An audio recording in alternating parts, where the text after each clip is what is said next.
Complete की हुई है, ठीक है।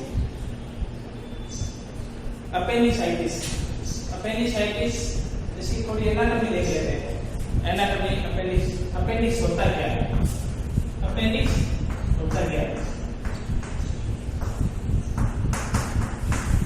अपेंडिक्स इसका ऑफिशियल नेम क्या है, official name also known as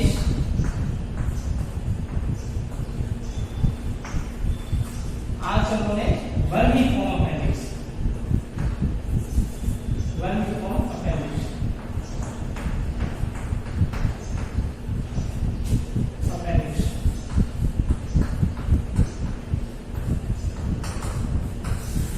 vermiform appendix.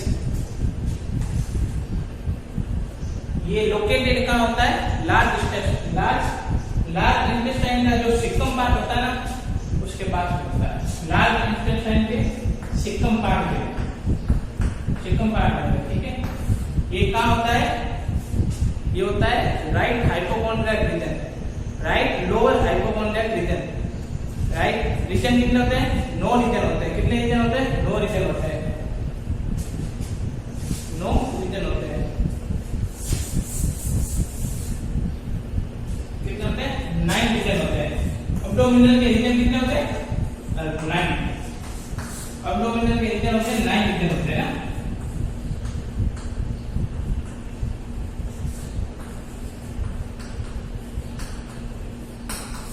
Abdominal के 9 रीजन होते हैं, तो इसमें आपको नाम बता देता हूं ना।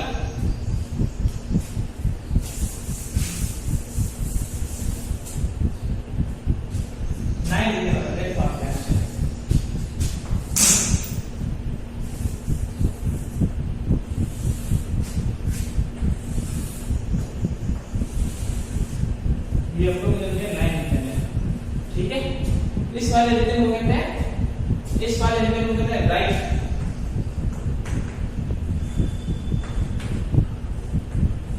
हाइपोकॉन्ड्रियल रीजन, और इसको कहते हैं लेफ्ट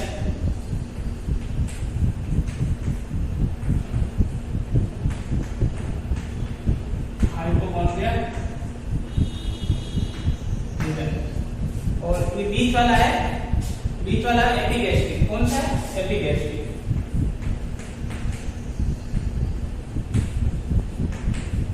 बीच वाला एपिगैस्ट्रिक है। और ये वाला है right lumbar region.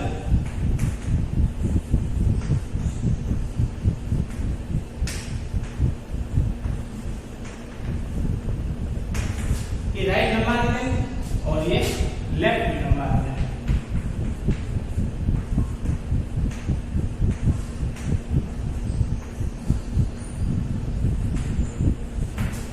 Left lumbar region. और इस बीच वाले को क्या कहते हैं, सेंट्रल, सेंट्रल या अम्लिकल रीजन कहते हैं, ठीक है। अम्लिकल तो सेंट्रल होता है, ठीक है ना। और इसको बोलते हैं राइट लोअर हाइपोकॉन्ड्रियल या right iliac fossa, right iliac fossa, right iliac fossa. और इसको कहते हैं ये प्यूबिस एरिया। कौन सा है, प्यूबिस। इसको कहते हैं सुप्रा प्यूबिस, सुप्रा प्यूबिस। और ये होता है लोअर इलियक फोसा या लेफ्ट इंग्वाइनल रीजन। और ये इसको लेफ्ट लोअर इलियक फोसा या लेफ्ट इंग्वाइनल रीजन। कौन सा, इंग्वाइनल। ये हमारे बॉडी में 9 रीजन होते हैं। जो अपेंडिक्स होता है ना वो राइट इलियक फोसा के अंदर होता है। कहाँ होता है, right iliac fossa. Right iliac fossa के अंदर ऐसी एक संरचना होती है, ऐसी एक संरचना होती है। अपेंडिक्स होता है जो स्मॉल पाउच शेप होता है, एक थैलीनुमा संरचना के समान होता है। और अपेंडिक्स का मतलब हमारे बॉडी के अंदर कोई रोल नहीं है। पहले क्या लोग सेलुलोज मतलब यूज करते थे, तो हमारी क्या वो अपेंडिक्स एक्टिव रहता था। अभी हमारे शरीर में इनएक्टिव फॉर्म में रहता है। कौन सी फॉर्म में रहता है?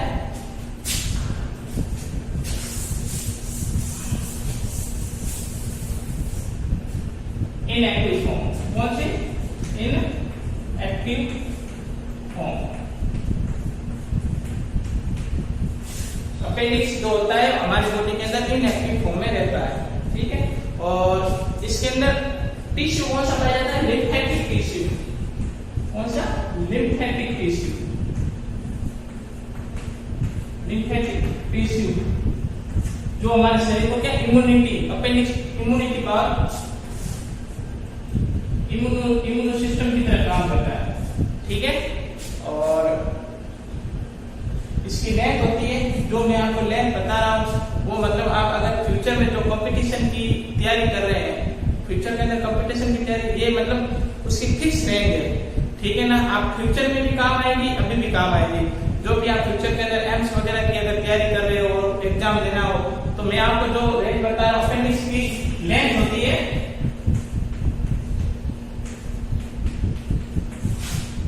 अपेंडिक्स लेंथ होती है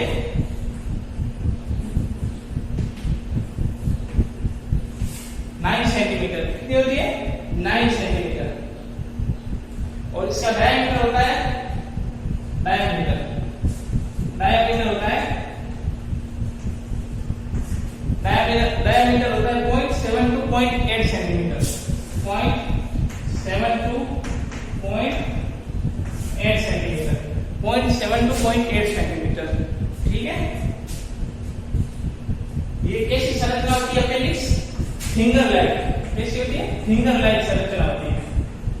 कैसी होती है? Finger like. फिंगर लाइक संरचना होती है।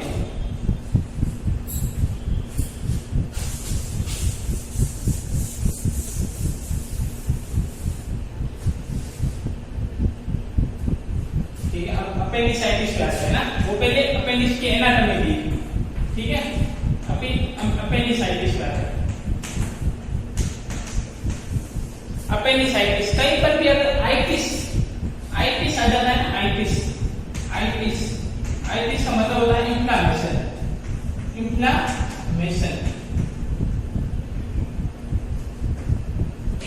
होता है।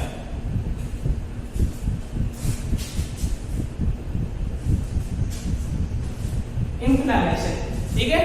और अपेंडिसाइटिस मतलब इन्फ्लामेशन इन द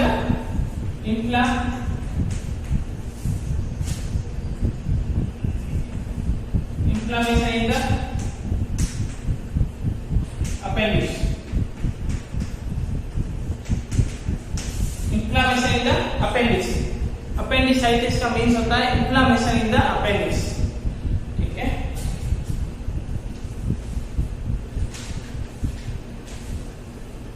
जो appendicitis होती है ना, appendicitis ये क्या होती है? इमरजेंट कंडीशन होती है। इमरजेंट कंडीशन होती है। इमरजेंट इसका मतलब जो इंटरवेंशन, सर्जिकल इंटरवेंशन होगा, surgical intervention as soon as possible,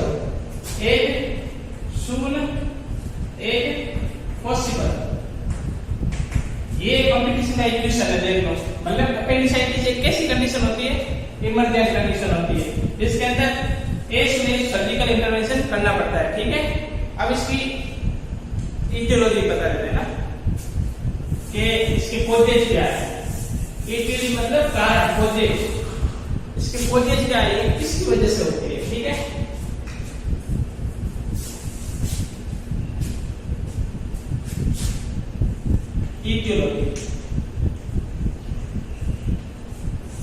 etiology causes. अगर कंपटीशन में अगर क्वेश्चन आ जाए कि most common cause of the appendicitis, तो इसका मोस्ट कॉमन कॉज क्या होगा? मोस्ट कॉमन कॉज क्या होगा इसका? ऑब्स्ट्रक्शन इन द, इसका most common cause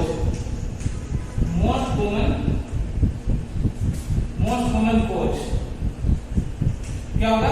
obstruction in the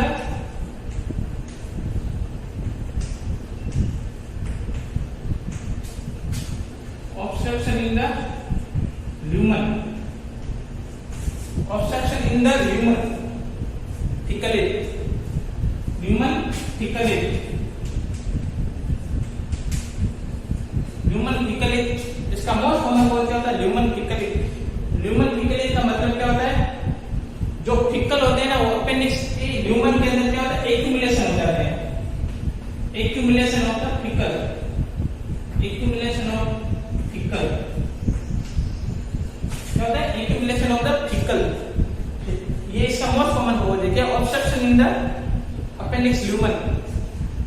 appendix lumen का मींस होता है thickly, thickly of lumen thickly, ठीक है? Obstruction in the accumulation of the thecal, ठीक है? और उसके बाद में इसके सेकंड को फॉरेन बॉडी पार्टिकल,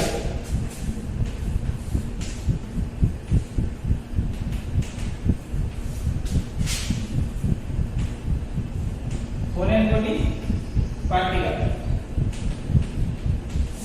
जो भी फॉरेन बॉडी पार्टिकल्स होते हैं हमारे बॉडी के अंदर, अगर वो चले जाए कुछ भी, जैसे कि स्टोन वगैरह कुछ भी हो सकता है, फॉरेन पार्टिकल जो हमारे अपेंडिक्स को मतलब ल्यूमन को इंफ्लामेट करे, तो उसके कारण क्या होता है? इंफ्लामेशन हो जाता है, ठीक है?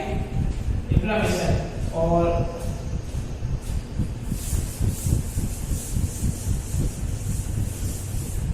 इसका थर्ड कॉज होता है ट्यूमर फॉर्मेशन।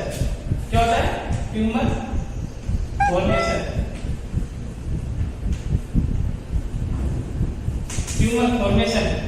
अगर अपेंडिक्स के कोई भी टिश्यू के अंदर ट्यूमर फॉर्मेशन हो जाए और इसकी वजह से क्या, अपेंडिक्स की ल्यूमन एक्यूमुलेशन हो जाए और उसकी वजह से भी इंफ्लामेशन हो जाता है अपेंडिक्स के अंदर, ठीक है?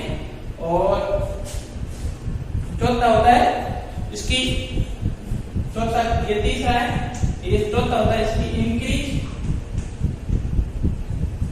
Internal,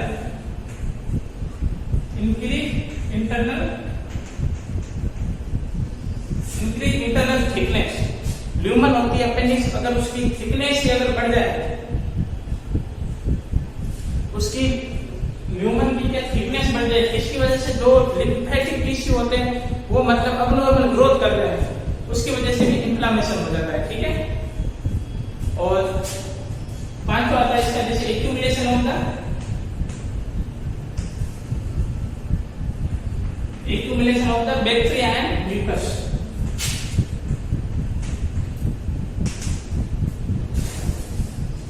bacteria and mucus, bacteria और म्यूकस का एक्यूमुलेशन हो जाए, ठीक है? उसकी वजह से भी अपेंडिसाइटिस हो जाता है। अब इसके हम क्या देखेंगे? पैथोफिजियोलॉजी। क्या देखेंगे? Pathophysiology.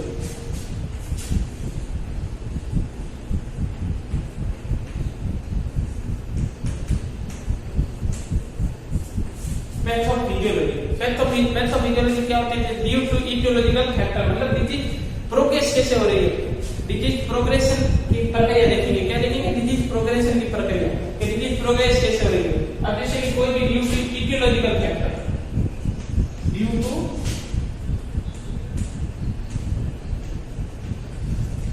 Aetiological factor.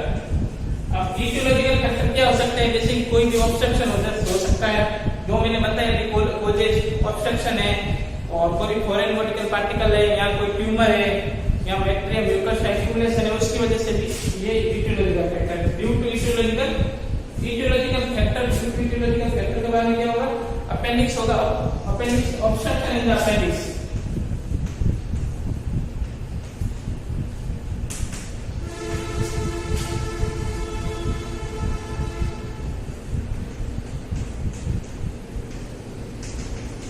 Obstruction in the appendix lumen, अगर इसकी ल्यूमन के अंदर ऑब्स्ट्रक्शन हो जाए, ठीक है? उसके बाद में उसके डिक्रीज ऑब्स्ट्रक्शन होने की वजह से क्या होगा? जो भी डिक्रीज इसका ड्रेनेज या फ्लो है वो क्या डिक्रीज हो जाएगा, जो भी इसके सिक्रेजेस वगैरह सब क्या हो जाएंगे? डिक्रीज हो जाएंगे, डिक्रीज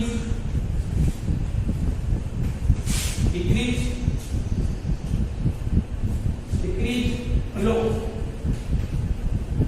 या ड्रेनेज, डिक्रीज फ्लो या ड्रेनेज डिक्रीज फ्लो या drainage of the mucus secretion of mucus secretion, उसके फ्लो और ड्रेनेज जो भी सिक्रेशन होते हैं वो क्या कर डिक्रीज हो जाएंगे। अगर डिक्रीज होंगे तब क्या होगा,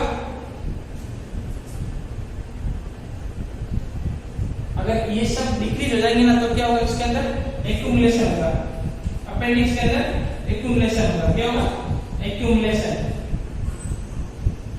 एक्यूमुलेशन ऑफ अपेंडिक्स, अपेंडिक्स के अंदर क्या होगा, एक्यूमुलेशन होगा।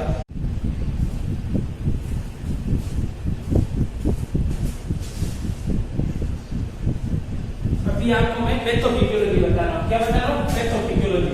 पैथोफिजियोलॉजी क्या होती है कि मतलब डिजीज प्रोग्रेस कैसे हो रही है, क्या हो रही है, डिजीज प्रोग्रेस कैसे हो रही है। पैथोफिजियोलॉजी जैसे सबसे पहले कहते हैं due to etiological factor, due to etiological factor, etiological factor. अब इटियोलॉजिकल फैक्टर क्या हो सकते हैं, अभी मैंने आपको बताया ना इटियोलॉजी क्या, इटियोलॉजी के कॉजेज वगैरह वही फैक्टर जैसे कि कोई भी अगर फॉरेन बॉडी पार्टिकल का इन्फ्लेमेशन हो जाए, फॉरेन बॉडी पार्टिकल कोई बॉडी के अंदर हो जाए, और ऑब्स्ट्रक्शन ह्यूमन के अंदर, ऑब्स्ट्रक्शन नॉन ह्यूमन के अंदर, obstruction in the human obstruction हो जाए, उसकी वजह से ये इटियोलॉजिकल फैक्टर है। और ऑब्स्ट्रक्शन की वजह से क्या होगा, ऑब्स्ट्रक्शन की वजह से क्या होगा, अपेंडिक्स होती है उसके अंदर क्या होगा, ड्यू टू इटियोलॉजिकल फैक्टर। और इटियोलॉजिकल फैक्टर के बाद में obstruction in the appendix, obstruction in the appendix, obstruction in the appendix. Appendix के अंदर ऑब्स्ट्रक्शन होगा, ऑब्स्ट्रक्शन के होने की वजह से जो ल्यूमन होती है, अपेंडिक्स की जो ल्यूमन होती है वो क्या होती है, उसके अंदर ल्यूमन के अंदर क्या डिक्रीज फ्लो, डिक्रीज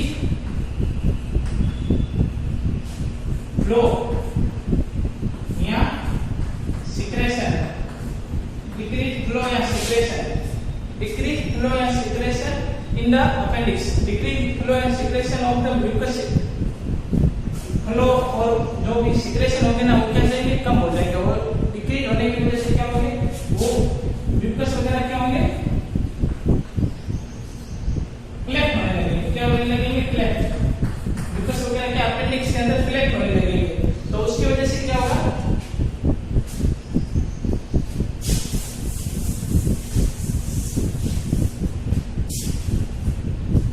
उसकी वजह से क्या होगा, जो म्यूकस होते हैं वो म्यूकस क्या करेंगे, म्यूकस क्या करेंगे, start in the start accumulation, accumulation in the appendix,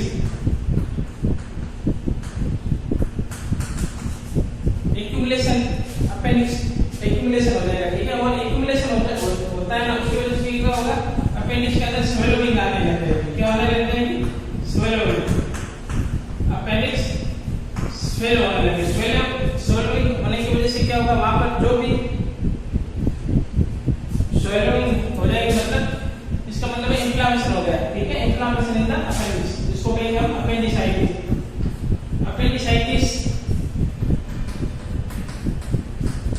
appendicitis आगे जाके क्या कोज करेगा, अपेंडिसाइटिस की वजह से जो भी अपेंडिक्स की जो ल्यूमन है उसके अंदर क्या होगा, ब्लड सप्लाई वगैरह पहुंच नहीं पाएगी, और ब्लड सप्लाई वगैरह पहुंच नहीं पाएगी, उसकी वजह से क्या जो भी अपेंडिक्स के टिश्यू वगैरह होंगे वो क्या डैमेज होने लग जाएंगे, और डैमेज होने लग जाएंगे वो आगे जाके क्या पहुंच करेगी, पेरिटोनाइटिस।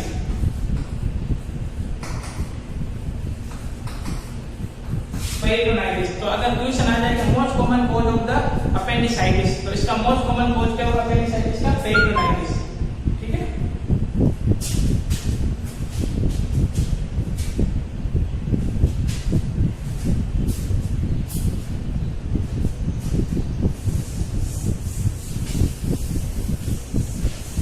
ये इसकी पैथोफिजियोलॉजी हो गई।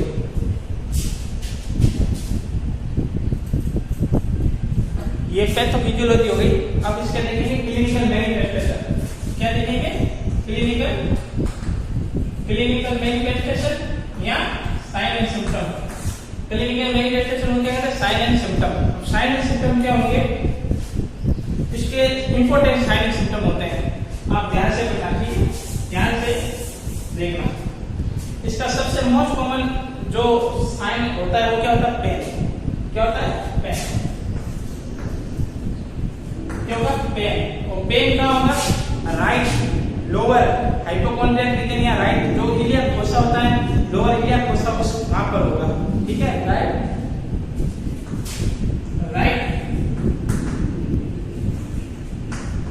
Lower hypochondrial reason. ठीक है,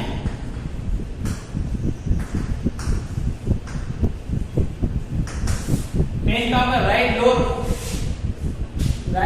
हाइपोकॉन्ड्रियल रीजन पर क्या होगा, सीवियर पेन होगा।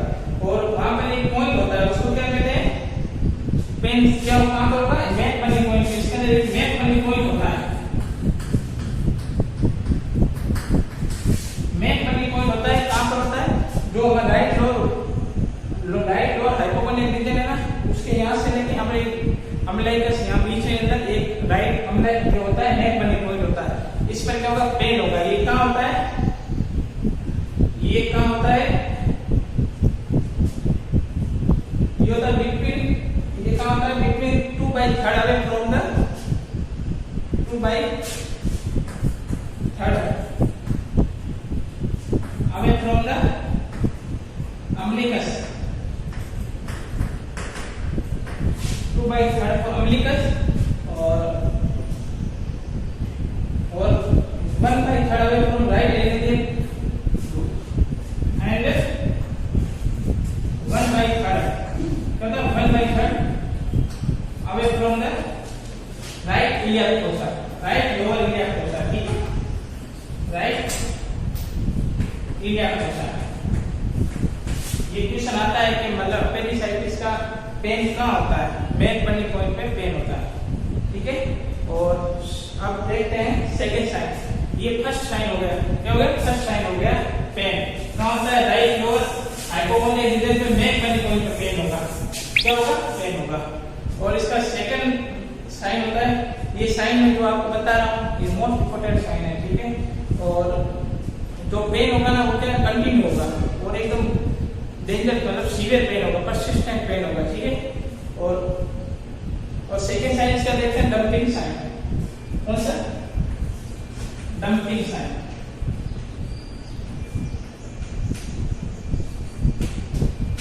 डंपिंग साइन क्या होता है, डंपिंग साइन। डंपिंग साइन क्या होता है, जब हम डंपिंग साइन क्या होता है, डंपिंग साइन क्या होता है, जब हम कफिंग करते हैं ना, ड्यूरिंग कफिंग, जोर से खांस से ड्यूरिंग कफिंग, तब क्या होगा, पेन होगा। राइट लोअर हाइपोकॉन्ड्रियल रीजन पे क्या होगा, पेन होगा। Right lower abdominal region pain होगा। ठीक है, जब हम कफिंग करेंगे उस टाइम होगा। कफिंग करेंगे तब हमें हमारे राइट लोअर इलियक फोसा पे क्या होगा, पेन होगा। क्या होगा, पेन होगा। ये